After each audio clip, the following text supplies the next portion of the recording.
Hello everyone. अगर आप fresher हैं, डेवऑप्स की प्रिपरेशन कर रहे हैं, इंजीनियरिंग बैकग्राउंड से हैं या नॉन आईटी बैकग्राउंड से हैं, नो मैटर व्हाट, बट आप बहुत सही जगह पर आए हैं। आज हम डिस्कस करेंगे कि अगर आप डेवऑप्स इंजीनियर बनना चाहते हैं और उसकी प्रिपरेशन कर रहे हैं तो टूल्स के अलावा उसका रोड मैप क्या होना चाहिए। क्योंकि जनरली जो डेवऑप्स का रोड मैप स्टार्ट होता है वो होता है हमारा लिनक्स पढ़ा देते हैं, है ना, या फिर गिट गिट वगैरह से स्टार्ट होता है ना, और ऐसे करके डॉकर, कुबरनेटीज, क्लाउड वगैरह ये सारी चीजें यहाँ पे बताई जाती है। तो आज हम डिस्कस करेंगे कि ये सब चीज सीखने से पहले भी हमको कौन से ऐसे 5 सब्जेक्ट्स हैं जिनका एक ओवरव्यू आपको होना चाहिए। जरूरी नहीं है कि बहुत ज्यादा डीप नॉलेज हो, बट वो सारी चीजें अगर आपके पास होंगी तो आपको ये सारी चीजें बहुत ज्यादा आसान लगेगी। तो चलिए शुरू करते हैं।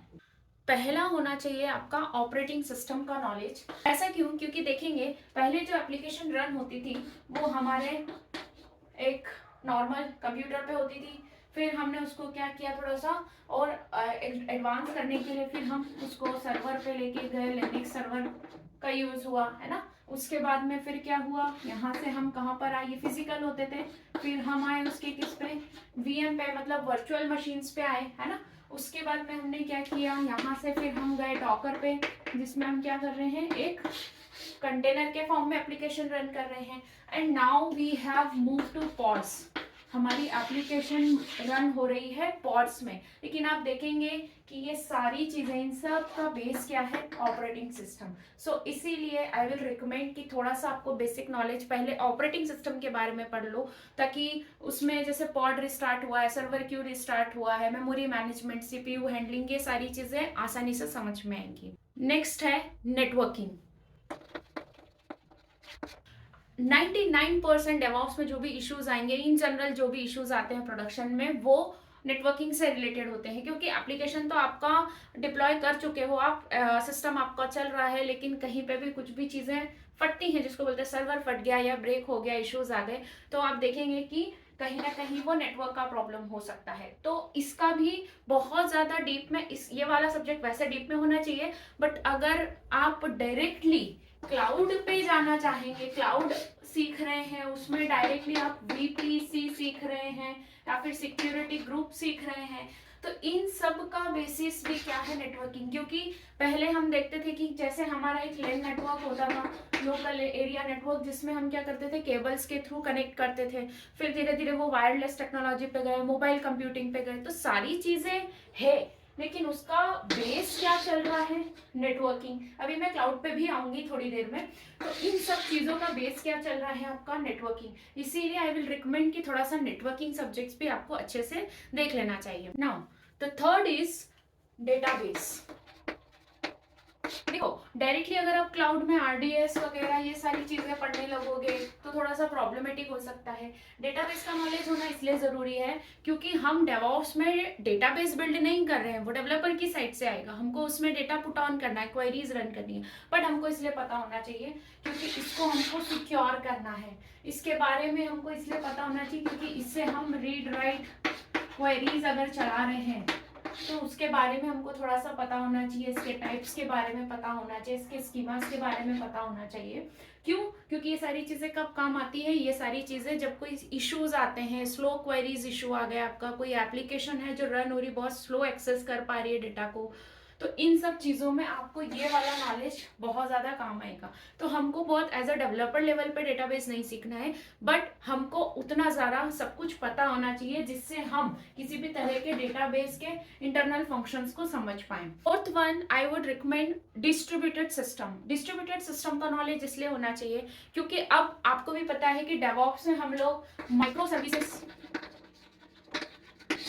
सर्विसेज पे डील कर रहे हैं ना, मोनोलिथिक टू माइक्रो सर्विसेज, ये आपने सुना होगा। तो ये वाला जो कॉन्सेप्ट है, हम लोग क्लाउड में जितनी भी सर्विसेज यूज कर पा रहे हैं, सो वो सारी चीजें, उनका सबका बैकग्राउंड कहाँ से आ रहा है, आपका डिस्ट्रीब्यूटेड सिस्टम। तो इसमें भी ये नहीं है कि आपको पूरे सारे सब्जेक्ट्स मास्टर करने हैं, बट आपको एक ओवरव्यू इन सब्जेक्ट्स का पता होगा तो डेफिनेटली आपको इसकी प्रिपरेशन में, इनके टूल्स को समझने में, इनकी इश्यूज रिजॉल्व करने में बहुत ज्यादा फायदा होगा। और आपको सुनने में थोड़ा सा अजीब लग सकता है क्योंकि कुछ लोग ऐसा बोलते हैं कि डेवऑप्स के लिए प्रोग्रामिंग का नॉलेज होना इतना ज़्यादा कंपलसरी नहीं है, बट आई विल से कि आपको ओप्स का, ऑब्जेक्ट ओरिएंटेड प्रोग्रामिंग या ओपम जो भी बोलते हैं, इस सब्जेक्ट का आपको नॉलेज होना चाहिए। इसका कारण क्या है कि जब आप ऑटोमेशन के साइड जाते हैं, उसमें आप क्या करते हैं, अगर पाइथन या किसी का यूज करते हैं, या इन जनरल भी जब भी आप कोई ऑटोमेशन या स्क्रिप्टिंग में भी, है ना, स्क्रिप्टिंग में ओएस का भी नॉलेज होना चाहिए प्लस प्रोग्रामिंग का भी नॉलेज थोड़ा सा जरूरी हो जाता है। तो ये वाली इसमें क्या कॉन्सेप्ट बताते हैं कि कैसे हम प्रोग्राम को मॉड्यूलर अप्रोच दे सकते हैं, कैसे हम उस डेटा को सिक्योर कर सकते हैं, कैसे हम उसको एनकैप्सुलेट कर सकते हैं। तो ये वाले प्रिंसिपल्स आपको पता होने चाहिए, एनकैप्सुलेशन, इनहेरिटेंस, पॉलीमॉर्फिज्म, है ना, ये कहाँ काम आएंगे, इसके डिटेल अलग से वीडियो बना दूंगी, लेकिन ये चीजें आपको क्या समझने में काम आएगी। फॉर एग्जाम्पल जैसे टेराफॉर्म है, तो टेराफॉर्म में आप देखेंगे कि हम डिफरेंट डिफरेंट क्या बना रहे हैं, उसमें मॉड्यूल्स बना रहे हैं। तो ये मॉड्यूल वाला कॉन्सेप्ट कहाँ से आया, अल्टीमेटली ये इस प्रिंसिपल को ही यूज कर रहा है ना। तो क्या होता है कि जब आप ओवरऑल ऑटोमेशन की साइड जा रहे हैं, कोई भी टूल यूज कर रहे हैं, तो आप देखेंगे कि वहां पर बैकग्राउंड में ये चीजें काम की हैं, है ना। तो इसीलिए ये होना चाहिए, स्क्रिप्टिंग में आपको डेफिनेटली हेल्प होगी। अब मैं बात करती हूँ लास्ट क्लाउड कंप्यूटिंग की।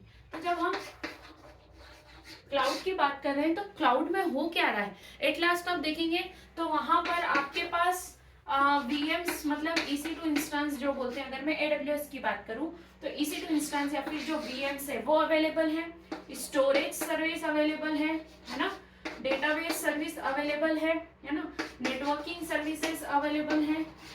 ये डिफरेंट डिफरेंट सर्विसेज में डिफरेंट डिफरेंट उनके नाम है, यहाँ पे अलग अलग टाइप की, इसमें अलग अलग टाइप की सर्विसेज है, नेटवर्किंग में अलग अलग टाइप के सर्विसेज है। तो इंस्टेड ऑफ, अब जब आप डायरेक्टली इन सर्विसेज को पढ़ने लगते हैं तो थोड़ा सा कंफ्यूजन हो सकता है, बट अगर आपको थोड़े से नेटवर्किंग फंडामेंटल पता है, आपको ओएस के फंडामेंटल्स पता है, आपको स्टोरेज का पता है, डीबी का पता है, तो इन सब सर्विसेज को मिल के ही तो आप क्लाउड में से सर्विसेज एक्सेस कर रहे हो, है ना। तो आपको अगर ये वाले कोर सब्जेक्ट्स के थोड़े थोड़े फंडामेंटल्स पता होंगे तो डेफिनेटली आपको डेवऑप्स के प्रिपरेशन में और इवन इंटरव्यू क्रैक करने में, इवन जब उसके प्रोडक्शन लेवल के कुछ इश्यूज आते तो उसको समझने में बहुत ज्यादा हेल्प होगी। आई होप इस वीडियो से आपको कुछ सीखने को मिला है, अगर हाँ तो please like share and subscribe to my channel, और ये वाला प्लेलिस्ट जाकर जरूर देखिए। थैंक यू सो मच, मिलती हूँ आपसे अगले वीडियो में, बाय।